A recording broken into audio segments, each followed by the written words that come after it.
Hey guys, this is Lane, the project guy. I still remember the first time I saw a video game. I think it was around 1981, and I was immediately dropping quarters into it. From that era, Galaga has always been my favorite game. I want to encourage you to follow along this build as I show you how you can build a Galaga game for your own home out of easily obtainable materials for not much money. I hope you'll enjoy the build with me. Probably the first question you have is, what the heck is this thing going to cost me? Let's go over exactly what it does cost. I'll give you a breakdown of the parts. Throughout the video, I'll tell you what those parts are costing. At the end, we'll go over a summary of what the total cost is. So please follow along and enjoy the build. The first thing I bought was this morning. I went to Home Depot and got 3 sheets of cabinet grade birch plywood. This is a smooth plywood, 3/4 of an inch thick. It's a 4x8 sheets. You're going to need 3 sheets. Do not get the rough plywood that's less expensive.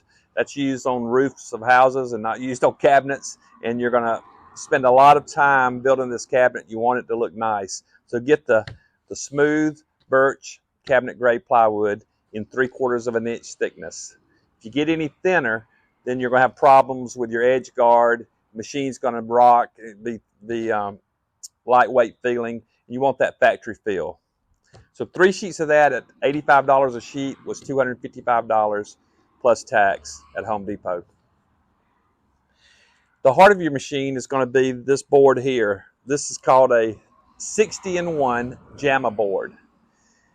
60-in-1 because it's got 60 licensed games on it. And JAMA board because of the connector here. This is a JAMA connector. And this was used in all the video games of the 1980s. That allowed the games to basically be interchangeable with each other if the button setup was correct. So a lot of the games, when you got past the graphics, they were the same setup from game to game. And the way they reduced their manufacturing cost was to use a common connector, and that's called the JAMA connector. So this board I got on Amazon, 60-in-1 JAMA board, and it ran me about $50. Now you can get a 400-in-1 board, but that is made to serve the vertical games like Galaga and the horizontal games like Defender and Missile Command. So when you went in the arcade as a kid, you probably never noticed it, but about half the games were vertical orientation, and then about half of them were horizontal orientation. And I used the 400-in-1 board when I build a cocktail table. That'll have controls on 3 sides, and you can select either vertical or horizontal displayed games, and you can move to what sides of the table are appropriate to play those games in 1-player or 2-player. But for our purposes with a Galaga machine, we're going to want the 60-in-1 JAMA board. Also from Amazon, I bought just a standard computer power cable. This is the 110 volt to the computer, and we're going to use it for our arcade cabinet. You probably have some of these laying around the house that you could use and not have to order one. That's going to plug into this receptacle here that's going to be in the bottom right corner, back side, or I think that's going to be bottom left corner, back side of your cabinet. And this gives it that factory feel. You'll impress your friends when you reach back there to the secret switch, turn it on, and then everything starts working for you. So these are cheap on Amazon, and once again, you can get by without it, but for the couple bucks it costs, let's keep it realistic. And then from Amazon, I bought a surge protector. Nothing particularly special about this surge protector, although I do like the way that you can mount it to the inside of the cabinet with screws, and it looks good to me. It costs the same as all the others, so I kind of like that one. It's pretty cool. So those items from Amazon total were $85. All right, now let's move on to what I ordered from a arcade supplier. The arcade supplier that I used does business as Retro Arcade. All their advertisements are branded that.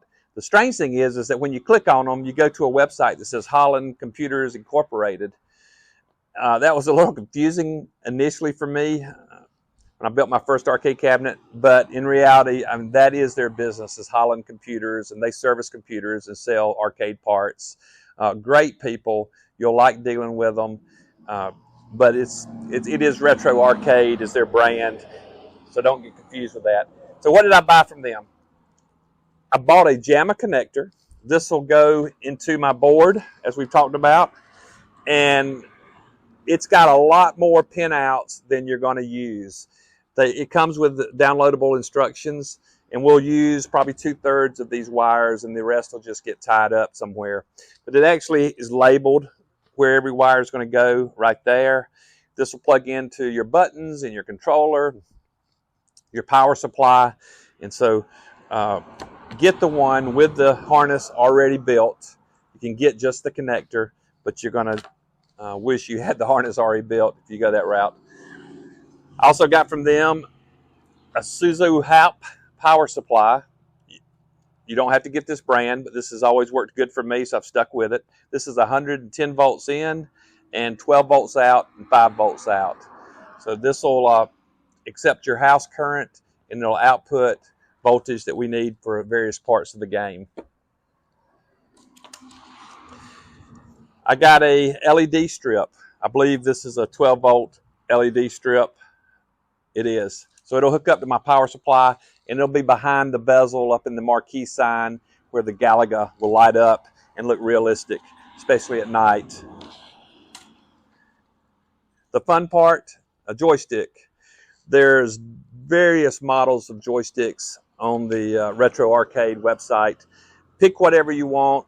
The difference between the cheap one and the premium one is like $4. So I go with the premium one. Guys are going to be yanking and banking on this thing, and you want it to last, right? Now, this is, I think, like an 8-way. No, I guess it's a 4-way switch. So it's made to move up and down and side to side. Galaga is just going to move side to side. So this plate back here can be oriented to block off movement. So it'll just function like you want it to function. Basically, same joystick can get used for multiple games. You're going to need buttons. The yellow ones are for 1-player and 2-player. This is the color that Galaga used most often. If you look for images of Galaga games, you can get white ones that have the 1-player icon, the 2-player icon.